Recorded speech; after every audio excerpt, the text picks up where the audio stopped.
The night I asked my neighbor to be my +1 for the party, she looked me right in the eye and said, "Won't my age bother you?" I did not answer right away. My heart was beating too fast. The thing is, that question only makes sense if you start at the beginning. And for me, the beginning was a bag of groceries in a boring hallway.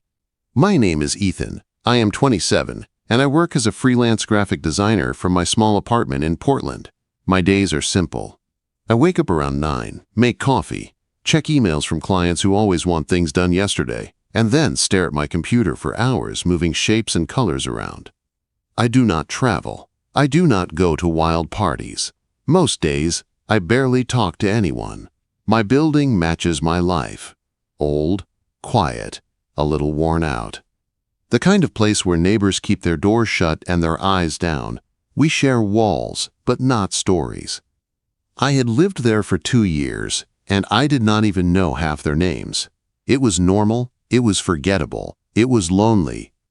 One Monday afternoon, I was walking back from the corner store with a small bag of milk and bread in my hand.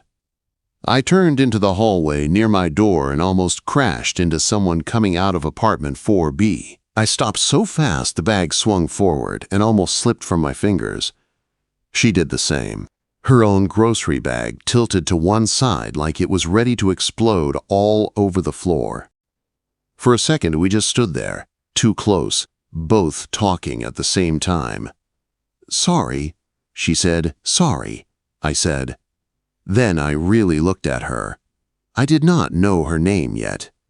Later I would learn it was Amelia. She had black hair pulled back in a neat bun, not a single piece out of place. She wore gray slacks and a white blouse, like she had just walked out of a serious office. But it was not her clothes that made me pause. It was her posture. She stood straight, calm, steady, like she had herself under control no matter what. Even now, when a stranger had almost knocked her over in a narrow hallway, she did not look flustered, just slightly surprised. Her hazel eyes met mine, and she gave me a small, apologetic smile. "I'm so sorry. I wasn't paying attention." She said, "No, that was my fault." I answered, "I wasn't looking where I was going." As we spoke, I saw her grocery bag shift again. The handle was starting to tear. The bottom bowed out, and I could see cans and a carton of eggs inside. One more bad move and everything would hit the floor. Without thinking, I reached out here. "Let me help you," I said. She hesitated for half a second, like she was not used to taking help from anyone. Then she nodded. "That would be nice," she said. We walked the few steps to her door. She juggled her keys with one hand while I held the bag with both of mine. It was heavier than it looked. When she finally got the lock open, I passed the bag back carefully. "Thank you," she said. And this time her smile felt different. Not just polite. Warm. Real. Her voice matched it. Soft, but sure of itself. She spoke like someone who chose every word on purpose. "You're in 4C, right?" she asked. "Yeah," I said, a little surprised she knew across the hall. "I've seen you around a few times," she said. "I'm Amelia." "Ethan," I said.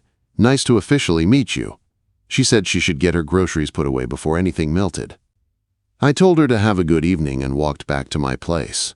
The whole thing took maybe 3 minutes, but it stayed in my head for hours after.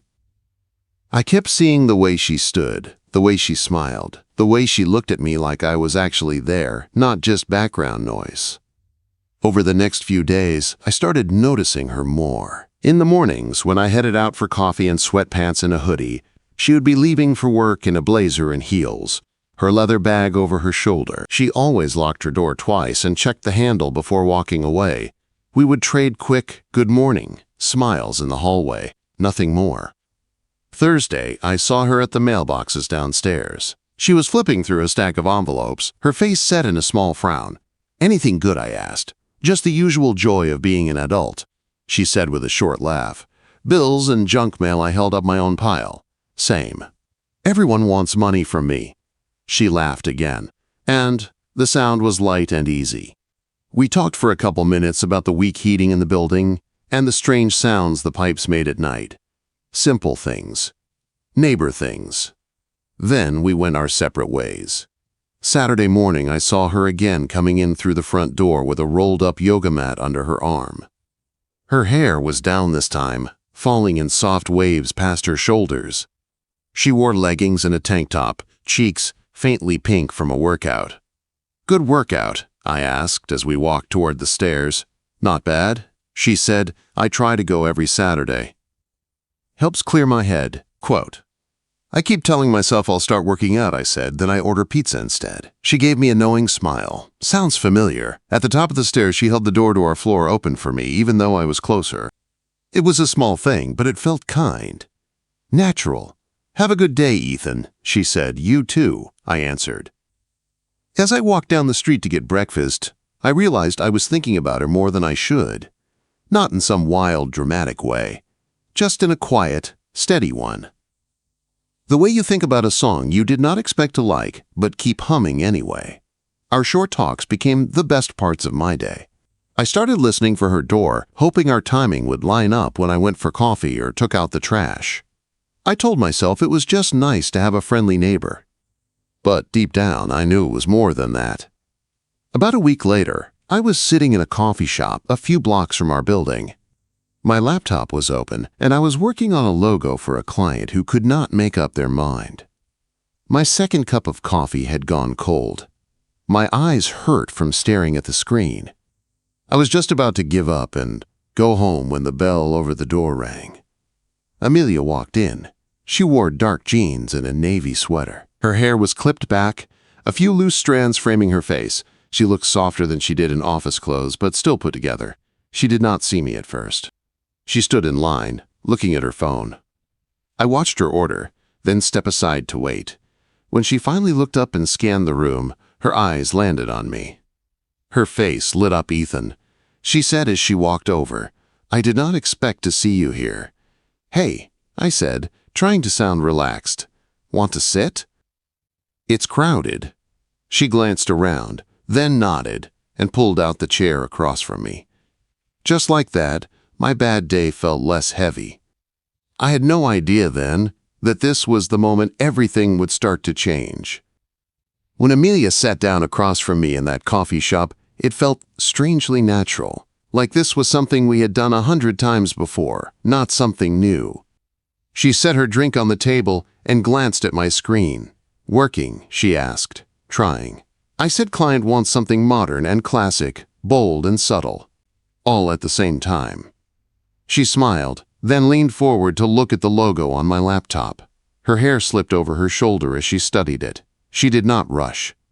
She did not pretend to understand, just to be polite. She really looked. "I like this part," she said, pointing to one of the shapes. "It feels clean, but this line here pulls my eye away." I stared at the part she meant and realized she was right. I had looked at that design all morning and missed it. That actually helps. I said thank you, she shrugged lightly. "I spend my days organizing things. I guess my brain does it automatically." "What do you do again?" I asked. "I am an operations manager at a consulting firm," she said.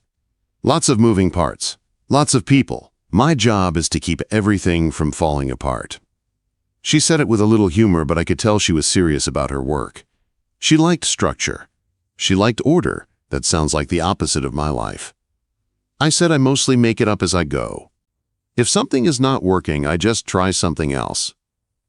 "That would drive me crazy," she said with a small laugh. "I need plans. And backup plans." "But you still come to coffee shops in the middle of the day," I said. "So you cannot be all structure." She looked around with a soft smile. "This is my break from structure. When meetings drag on, I come here on Tuesdays to reset. It is a little routine. We talked about work for a while. I told her about clients who changed their minds at the last minute. She told me about coworkers who waited too long to ask for help and then expected her to fix everything. We joked about stress and deadlines and the way adults pretend they have things under control.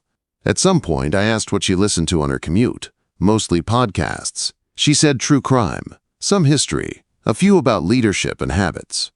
Very exciting adult content. I laughed. I listened to music and comedy. My brain taps out after a few hours of design work. I like to turn it off. "What kind of music?" she asked. We started naming bands and songs, and discovered we both liked the same indie rock from years ago. Bands that most people had forgotten about. She talked about a concert she went to in college. I told her about a small show in a bar that I still thought about sometimes. It felt strange and nice at the same time, finding that connection with someone who was clearly older and in a different place in life. At one point, our conversation shifted without me even noticing how. She mentioned learning to enjoy quiet mornings alone. Then, almost casually, she added, especially in the years after my divorce. Quote, the word hung in the air for a second. I looked up, ready for some heavy story, but her face was calm. I did not know you were married. I said gently, I am not anymore, she said. It has been 5 years. It feels like another lifetime I did not push. I did not ask what happened or who ended it. I just nodded. Are you okay talking about it? I asked. She took a breath, then gave a small smile. I am now. It took time. I had to figure out who I was without another person telling me what I should want. I learned to enjoy being on my own, maybe a little too much. There was no anger in her voice, no pity for herself, just honesty. I respected that more than anything. I think it is cool you rebuilt your life. I said, a lot of people stay stuck. She watched me for a moment, like she was measuring my answer, then gave a small nod, like I passed some test I had not known about. We moved on to other topics. Travel. She liked planning every detail of her trips. I liked getting in a car and seeing where the road went. She enjoyed early mornings when the city was still quiet. I said my brain did not wake up until 10 and needed 2 coffees. She shook her head and said she could never sleep that late. The more we talked, the more I forgot about the time. My coffee went cold. My laptop screen dimmed. But I did not care. I liked listening to her. She was older than me, that was clear, but she did not speak to me like I was a kid. She asked what I thought, and then actually listened to my answer. At some point, she checked her watch. I should go. She said I have errands before dinner. Yeah, I said, even though I did not want the moment to end. I should get back to work. We stood up and walked outside together. The sky was gray, and the pavement was still wet from a light shower earlier. The air smelled clean. This was really nice. She said, I am glad we ran into each other. Me too, I said, and I meant it. She gave me one last smile and headed toward the parking lot. I watched her walk away, hands in her sweater pockets, and something inside me shifted. She was not just my neighbor in 4B anymore. She was someone I wanted to know, really know. When I got back to my apartment, I opened my laptop, but my mind kept drifting back to her. The way she laughed, the way she looked at me when I said something that surprised her, the way she shared pieces of herself without turning it into a big, dramatic story. Over the next few days, I saw her here and there, in the hallway, at the mailboxes, by the front door. We traded small smiles and quick jokes. It felt easy. Then one afternoon, everything changed again. I was standing outside the post office under an awning when the sky suddenly opened and heavy rain poured down. It hit the sidewalk so hard it bounced back up. People started running past me, holding bags or newspapers over their heads. I pulled my jacket closer and tried to decide if I should just run for it. A car pulled up to the curb in front of me and honked once. I turned and saw Amelia in the driver's seat. The passenger window slid down, and she leaned toward it, rain misting in. Get in unless you want to swim home, she called. I did not think. I grabbed my bag and ran to the car, yanked the door open and dropped into the seat, slamming it shut behind me. My jacket dripped onto the floor mat. Sorry, I said, looking at the small puddle forming at my feet. It is fine, she said. Smiling leather can handle it. Her car smelled faintly like vanilla. Soft music played at a low volume. Everything inside was neat. No trash, no mess, just a travel mug and a book in the back seat. Where to? She asked home. I said, same building as you, obviously. She nodded and pulled into traffic. The wipers moved back and forth. The rain made soft lines on the windows. How was work? She asked. I told her about the logo that refused to come together. How sometimes I stared at my screen and nothing looked right. How the more I tried to force an idea, the worse it got. Maybe stop forcing it, she said. Sometimes things make sense when you finally step away. I looked at her profile as she watched the road. Simple advice, but it landed harder than I expected. What about you? I asked. How is your chaos management job going? She smiled. Long days. Lots of people who wait until the last second to admit things are falling apart. But I like the challenge. It keeps my brain busy. We kept talking while the rain came down. At one point, I noticed she took the long way back to our building. She turned left where she could have gone straight. I could have said something, but I did not. I liked being in the car with her. I liked the way the conversation moved from work to weekend plans we never really followed, to dreams we did not say out loud very often. She talked about wanting to see more national parks. I told her about a road trip where I camped under the stars. She listened, eyes still on the road, and said that kind of trip sounded peaceful. By the time we pulled up outside our building, the rain had calmed to a light drizzle. She turned off the engine but did not unlock the doors right away. We just sat there, facing forward, talking about small things that did not feel small. She told me she used to go to parties with her ex. She said she had not gone with anyone in years, not as a date, not as a +1, just alone or not at all. I wanted to tell her I would take her anywhere she wanted to go. Instead, I just said, I like spending time with you. She turned her head and looked at me. For a moment, her usual calm softened me too, she said quietly. I went to bed that night with the sound of rain still in my head and her voice still in my chest. A few days later, my phone buzzed while I was working. When I saw her name on the screen, my heart jumped. She had sent a simple message. Do you want to grab lunch this week? I have a break on Thursday. I stared at the words for a second, then typed back yes, so fast I almost misspelled it. I did not know it yet.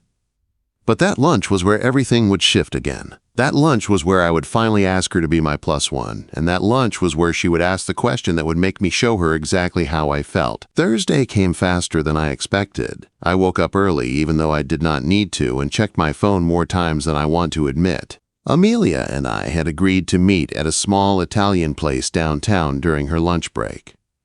I got there 10 minutes early and spent those 10 minutes pretending to read the menu. When she walked in, the whole room felt different. She was not in her usual strict office clothes. She wore dark jeans and a light sweater. Her hair was down, falling in loose waves around her shoulders. She looked relaxed, softer, but still very much like herself. She saw me and smiled. Hey, she said, have you been waiting long? Just got here. I lied. We sat at a small table by the window. The restaurant had checkered tablecloths and framed pictures of old Italian streets on the walls. Soft music played in the background. It felt cozy and a little romantic, though I tried not to think too much about that. She studied the menu for a second, then closed it. I already know what I want. She said I always end up ordering the same thing here. Quote, creature of habit, I said, smiling. Mostly. She replied, what about you? I am brave enough to try something new, I said, then pointed at the safest plate of pasta I could find. We ordered and started talking. At first it was light stuff. Her morning at work, my latest client, the weather, how Portland could never decide if it wanted to be sunny or rainy. But after a while, the conversation shifted. She grew quieter, not in a bad way, just more thoughtful. You know, she said, tracing the edge of her water glass with her finger. Today makes 5 years since my divorce was final. I looked up. Her voice was calm, but there was weight under the words. 5 years. I said softly, how do you feel about that? Different than I thought I would, she said. At first, I needed to be alone. I needed to learn how to do everything myself. Bills, decisions, plans. I needed to remember what I liked, not what we liked. She paused, then gave a small, almost embarrassed smile. I got good at being independent. She said, maybe too good. I built this life that works. Work, gym, grocery store, quiet evenings, early mornings. It is safe. Safe can be good, I said. It can, she agreed, but it can also be an excuse. An excuse not to try again. Not to risk anything, I did not try to give advice. I did not tell her she should move on or date more. I just listened. That seemed to be what she needed. I think it is strong, I said after a moment. To rebuild like that, to start over and make something that is yours. Her shoulders relaxed a little. She looked at me with soft eyes. Thank you, she said. Most people either pity me or act like I should have it all figured out by now. I do not think anyone has it figured out, I said. We just pretend we do. She laughed once, quietly. Our food arrived, and we ate for a few minutes in comfortable silence. Then my phone buzzed on the table. A text from my coworker Jake flashed on the screen, a reminder about our company holiday party in 2 weeks. Amelia glanced down and saw it before I could flip the phone over. Party, she asked. Yeah, I said, trying to sound casual. My company's holiday thing. It is usually pretty boring. I was just going to show up, stand by the snack table, and leave early. Are you going alone? She asked. Yeah, I said I always go alone. She tilted her head, studying me. That does not sound very fun. I could have agreed and changed the subject. I almost did. But something in me was tired of playing it safe. She made me feel more honest. I wanted more time with her, so I took a breath and said it. I was actually wondering if you would want to come with me, I said as my +1. She froze. Not in a dramatic way, but I saw the surprise in her eyes. She looked down at her plate, then back at me, Ethan. She said slowly, "Won't my age bother you?" She did not say it like a joke. There was no teasing in her voice. It was soft and careful. There was something vulnerable in it, like she had been here before, like someone had made her feel wrong for exactly this. I held her gaze. No, I said, I do not see why it should. She searched my face like she was trying to read between the lines. I did not look away. I wanted her to see that I meant it. It is not that simple, she said quietly. People talk. They judge. They make assumptions. People always talk. I said about everything. I care about spending time with you. That is all. Her expression shifted a little, like my words hit someplace deep she did not show very often. She took a slow breath, then nodded. Let me think about it, she said. Not because of you, because it has been a long time since anyone asked me something like that. Okay, I said, take your time. The subject changed after that, but something between us felt different. The air was not heavy, just charged. Aware, like we had both crossed a line we could not fully step back from. We finished lunch. She had to return to work. I walked her to her car and opened the door for her. Thank you for lunch, she said. Thank you for coming, I answered. On the way home, I replayed her question in my head. Won't my age bother you? It did not. If anything bothered me, it was the idea that she had been made to feel like she had to ask it. The next day, I was at my desk working on a design when my phone buzzed. Amelia's name lit up the screen. My chest tightened a little as I opened the message. I would like to go to the party with you, it said. I read it twice, then a third time. I smiled so wide my face hurt. I got up from my chair and paced around my living room, too wired to sit still. I typed back, trying not to sound too eager. I am really glad you said yes. I wrote, we will have fun. She responded with a simple smile emoji. Then, after a moment, another message. Would you mind coming with me on Saturday? She wrote, I should probably find something to wear. I could use a second opinion. She added a small, almost shy joke after that. Strictly as a fashion consultant, I stared at the screen, feeling warmth spread through my chest. Of course, I replied, happy to help. Saturday could not come fast enough. When the day finally arrived, I stood in front of my closet longer than needed, changing shirts twice before choosing one that looked like I had not tried too hard, even though I absolutely had. We met outside a boutique downtown, the kind of place with tall windows, soft lighting, and price tags I did not want to see. Amelia was already there when I arrived. She wore jeans and a cream sweater. Her hair was down. She looked beautiful without even trying, ready to help me make decisions. I will overthink later, she asked, with a small smile. I was born ready, I said, even though I felt anything but. Inside, the store smelled like perfume and new fabric. Soft music played as we moved between racks of dresses. She ran her fingers over different fabrics, pulling a few options and holding them up for me. "What about this one?" she asked, holding a dark blue dress against herself. "It is nice," I said, then frowned. "But I think you can do better." She raised an eyebrow. "Honest? I like that." She kept looking, and I kept trying to be helpful. Some dresses felt too formal. Some felt too plain. Some were beautiful, but did not feel like her. Then she pulled out a deep green dress. Simple, with clean lines, but rich in color. "What about this?" she asked. I stared for a second longer than I meant to try that one. I said, "Please." She smiled like she already knew. "Okay, wait here." She disappeared into the fitting room while I sat in one of the chairs for people who were clearly not the ones shopping.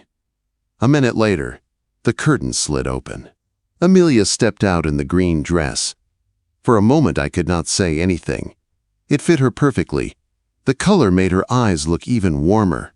She looked at herself in the mirror, turning slightly. "Well," she asked, "that is the one." I said, "You look beautiful." She met my eyes in the mirror. Something soft and careful passed between us. "Do not get ahead of yourself," she said, but her voice was lighter, almost playful. "I am not." I said, "I am just being honest."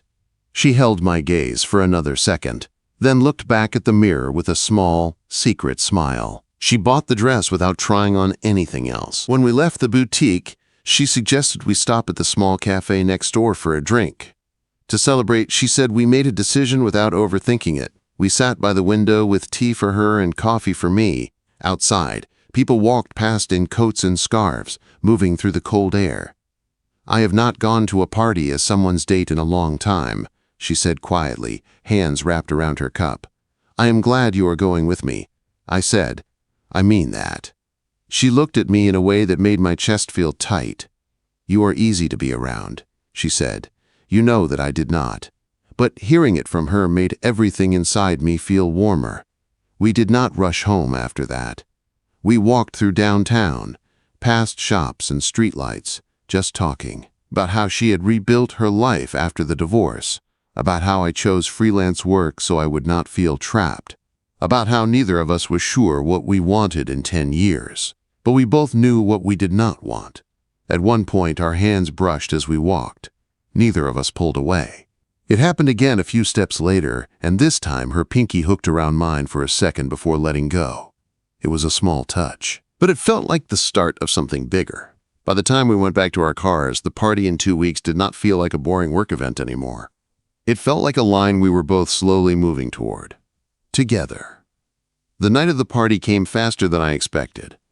I spent the whole afternoon cleaning my apartment, even though Amelia was only coming by so we could leave together.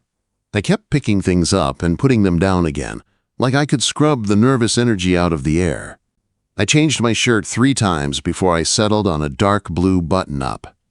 2 weeks earlier, we had walked past a store window, and she had said that color looked good on me.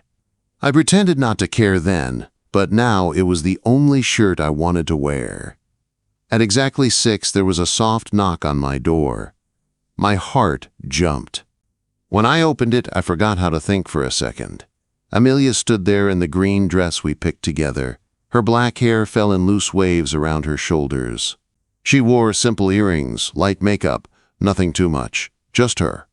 But in that dress, in that moment, she looked stunning. "You look," I started, then stopped. "Wow." She laughed softly, a little shy. "Thank you. You look great too." Quote. It sounded simple, but the way she said it made my chest feel tight. "Ready?" I asked. "As ready as I will ever be," she said. We walked to my car and drove downtown. The venue was a rented event space with big windows and string lights across the ceiling. I could see people from my office gathered inside, holding drinks, talking in groups. As soon as we walked in, a few heads turned. My friend Josh spotted me and came over with a grin. "Ethan," he said, "you did not tell us your date was this classy." He shook Amelia's hand and introduced himself. Amelia smiled, calm as always, and made easy small talk with him about the place, the decorations, the food. She did not cling to my side or look lost. She carried herself with the same steady confidence I had noticed from the first day. At our table, she met my coworkers and their partners. She asked their names, what they did, where they had traveled. She laughed at their jokes, added a few of her own, and never once acted like she did not belong. For a while, I just watched her. She fit into the room without trying, not because she was like everyone else, but because she was comfortable in her own skin. I could see people glance at her, then at me, probably wondering about us, but I did not care. During dinner, my boss stood up to make a speech about goals and growth and company values. He looked stiff and uncomfortable in front of the microphone. Amelia leaned closer and whispered, "He looks like someone forced him to be inspiring." I almost choked on my drink, trying not to laugh. I covered my mouth and shook my head. She smiled, like we had just shared a secret. That was how the night felt. Even with all those people around us, there was this quiet line between her and me, our own small world inside the bigger one. After dinner, the music got louder. Some people moved to the open space that served as a dance floor. Others stayed at the tables, refilling their drinks and talking. I sat there, feeling my heart race, watching couples sway to slow songs and groups laugh to fast ones. I kept sneaking looks at Amelia, trying to decide if I should ask her to dance or leave it alone. Finally, a slow song started playing, and I could not shake the feeling that I would regret it if I let it pass. "Do you want to dance?" I asked, my voice a little tight. She looked at me for a second. I could almost see the thoughts moving behind her eyes. Then she nodded. "Okay," she said. We walked to the dance floor. I placed my hands gently on her waist. She rested her hands on my shoulders, light but steady. We began to move slowly with the music. Up close like that, I could smell her perfume, soft and warm. Her eyes were calm but searching, as if she was still trying to decide what I really was to her. I was very aware of how people might see us. The younger guy from the design team. The older, elegant woman at his side. The age gap was real, but in that moment, with her hands on me and her eyes looking into mine, it felt smaller than everything else. "You are doing great," I said quietly, half joking. "In case you were worried about your performance review tonight." She smiled, and I saw some of her tension melt away. "You are not so bad yourself," she said. We moved in slow circles. The room around us faded to background noise. Her fingers brushed lightly at the back of my neck. My thumbs moved along the fabric at her waist. For a moment, she looked up at me with an expression I had never seen on her face before. It was soft and almost surprised, like she was feeling something she had not expected to feel again. By the time the song ended, I did not want to let go. We stayed there a second longer than we needed to before we stepped apart. "Thank you for the dance," she said quietly. "Thank you for saying yes," I answered. We went back to the table, but the air between us had changed. There was a new weight to every look, every small touch, like we were both finally admitting something to ourselves. After another hour, the room was loud and warm. People were talking over each other. Laughter and music blended together. I could see Amelia starting to get tired, not annoyed, just done with the noise. "Want to step outside for a bit?" I asked. "Yes," she said right away. We slipped through a side door that led to a small balcony overlooking the city. There were a few chairs and a railing that looked out over the lights and streets below. The cold air hit my face, and I took a deep breath. It felt good to be away from the crowd. We walked to the railing and stood side by side. For a minute, we said nothing, just watched the lights in the windows and the cars moving along the roads. "I forgot how loud these things get," she said softly. "That is why I wanted to bring you out here," I said. "I like talking to you more than listening to bad speeches." She smiled a little, then grew quiet again. Her fingers wrapped lightly around the railing. "You have been really good tonight," she said after a moment. "Patient. You did not leave me alone once." "I did not want to," I said. She turned her head to look at me. There was no joke in her eyes now. Just something honest and bare. I forgot what it feels like when someone actually wants you around, she said slowly. Not because you are useful. Not because you are filling a space. Just because they want you there. She looked down like she was almost embarrassed by the words. I could tell this was not something she said often. My chest ached. I do. I said I want you there. I want you here. I do not think about your age.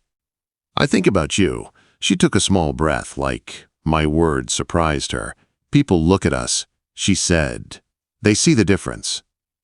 I know they do. Let them, I said. They do not know you. They do not know me. They do not know what this feels like. She stared at me for a long moment. Her eyes were a little shiny now, not quite tears, but close. Then she reached out and took my hand. Her fingers slid between mine, warm and sure. She gave a gentle squeeze, like she was testing if I would pull away. I squeezed back. We stood there, hands joined, looking out at the city. The sounds of the party were faint behind us. For once, there was no pressure to say the perfect thing. The quiet between us felt full, not empty. After a minute, she spoke again. You are not scared, she asked, of what I said, of what this could be. She said, of where it could go. Of all the ways, it could be complicated. I am more scared of pretending I do not feel anything. I said, that seems worse. Her lips curved into a small, real smile. You know, this is not going to be simple. She said, I do. I answered. But I also know I look forward to every time I see you. Every text. Every coffee. Every stupid rainstorm now. I do not get that feeling often. I do not want to throw it away because someone might raise an eyebrow. She stared at me like she was trying to memorize my face. Then she stepped a little closer. Ethan? She said softly. Yeah. Thank you for asking me, she said. For not making me feel old. For just seeing me. My throat felt tight. I see you, I said, more than you know. There was a long pause. Then, very slowly, she rose onto her toes and pressed her forehead against mine. It was not a big, dramatic movement. It was gentle and careful, like she was giving both of us time to pull back. I did not move away. After a second, her nose brushed mine. My free hand lifted on its own and rested lightly on her waist. The space between us disappeared. When she finally kissed me, it was soft. No rush, no pressure. Just a slow, warm kiss that said more than any of the words we had been afraid to say. When we pulled back, we stayed close. Her hand was still in mine. Her eyes were calm, but now there was something else in them too. Hope so, she said quietly. What now? Now. I said, we go back inside, survive the rest of this party, and then we see what happens. One day at a time. Together, if you want that. She smiled, really smiled. I think I do, she said. We walked back into the venue side by side. This time, she did not let go of my hand. People looked. I noticed. But it did not bother me. Her age had never scared me. The only thing that scared me was the idea of walking back into that room and pretending she was just my neighbor from 4B. Now, she was something else. She was my +1. She was the woman whose hand I held under the city lights. She was the person who made my quiet life feel full. And for the first time in a long time, the future did not feel empty or shapeless. It felt like something we might actually build. Together.